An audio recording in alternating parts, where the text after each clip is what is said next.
সুপ্রিয় শিক্ষার্থী, আসসালামু আলাইকুম। আরিফস একাডেমির পক্ষ থেকে তোমাদেরকে জানাই শুভেচ্ছা। আশা করি তোমরা ভালো আছো এবং সুস্থ আছো। তো আজকে আমি তোমাদের গণিত বইয়ের পৃষ্ঠা নম্বর 81 এর যে দুইটি অঙ্ক আছে লিখিত, সেই দুইটি অঙ্ক সমাধান করে দেবো, ঠিক আছে? তার আগে তোমাদের কাছে একটি রিকোয়েস্ট, সেটা হচ্ছে কি, তুমি যদি আমার চ্যানেলে নতুন হয়ে থাকো তাহলে আমার চ্যানেলটি সাবস্ক্রাইব করে রাখো, ঠিক আছে?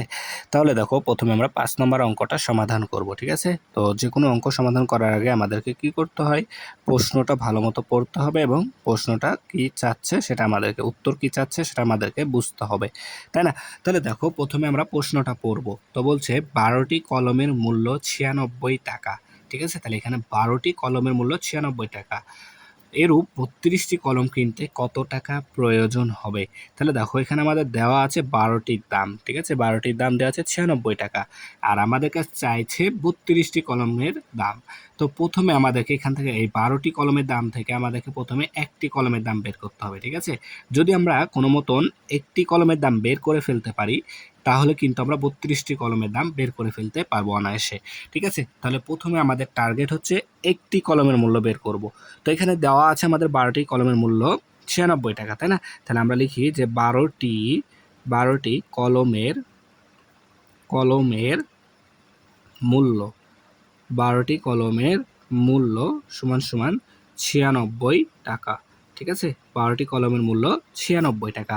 তাহলে আমাদের টার্গেট একটি কলমের দাম বের করতে হবে, তাই না? তাহলে অতএব একটি কলমের মূল্য, তাহলে দেখো 12টি কলমের মূল্য 96 টাকা হলে একটি কলমের মূল্য কম হবে, তাই না?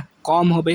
তাহলে কম হলে আমাদেরকে কি করতে হবে, ভাগ করতে হবে, ঠিক আছে? দেখো, তাহলে আমরা 96 ভাগ 12 টাকা, ঠিক আছে? 96 ভাগ 12 টাকা। তাহলে এখন যদি আমরা 96কে 12 দ্বারা ভাগ করি, তাহলে দেখো এখানে, তার মানে আমাদেরকে দেখো দুইটা সংখ্যা আছে, তাহলে এখানেও দুইটা সংখ্যা নিতে হবে, অর্থাৎ 12 ঘরের নামতা আমাদেরকে 96 পর্যন্ত পড়তে হবে।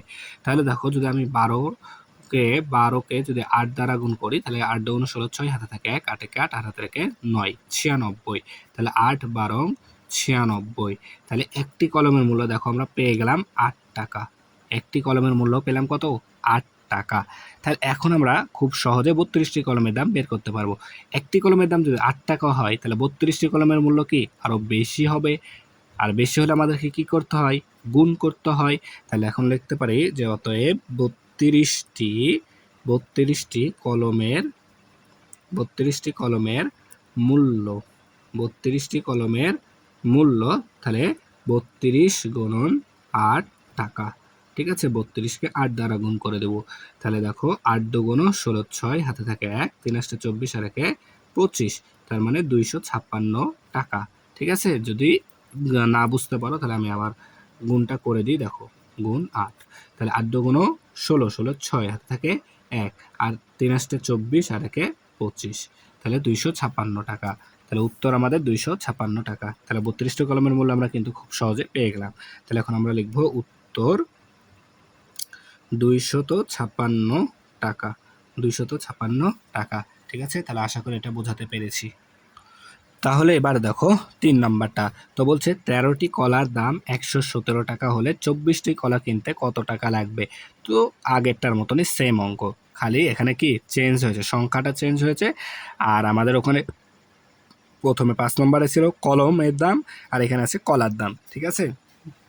তাহলে দেখো, এখানে 13টি কলার দাম দেওয়া আছে 117 টাকা। তাহলে আমাদেরকে প্রথমে এখান থেকে একটি কলার দাম বের করতে হবে, তাই না? তাহলে দেখো, আমরা লিখি যে 13টি কলার 13টি কলার দাম 13টি কলার দাম সমান সমান 117 টাকা।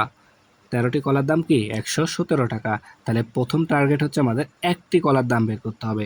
তাহলে অতএব একটি কলার দাম, তাহলে দেখো 13টি কলার মূল্য যদি 117 টাকা হয়, তাহলে একটি কলার মূল্য কি আরও কম হবে, আর কম হলে আমাদেরকে কি করতে হবে, ভাগ করতে হবে।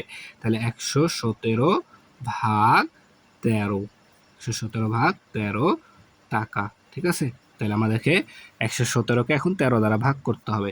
তাহলে যদি ভাগ করি, দেখো 117, তাই না? তাহলে দেখো এই পাশে দুইটা সংখ্যা, তাহলে এই পাশে দুইটা সংখ্যা নিলে 11, 13, তাহলে 11 ছোট, তাহলে ভাগ যাবে না, তাই আমাদেরকে তিনটা সংখ্যা নিতে হবে। অর্থাৎ 13 কেমন একটা সংখ্যা দ্বারা গুণ করতে হবে যেন 117 হয়। তাহলে দেখো 13কে যদি আমি 9 দ্বারা গুণ করি, 3 নং 27 7, হাতে থাকে 2, তারপরে 9 কে 9 2 11, তার মানে 9। তাহলে 13 9 117 বিয়োগ করো 0, তাহলে আমাদের ভাগফল 9, অর্থাৎ একটি কলার দাম 9 টাকা, একটি কলার দাম 9 টাকা। তাহলে এখন আমাদের 24টি বের করতে হবে।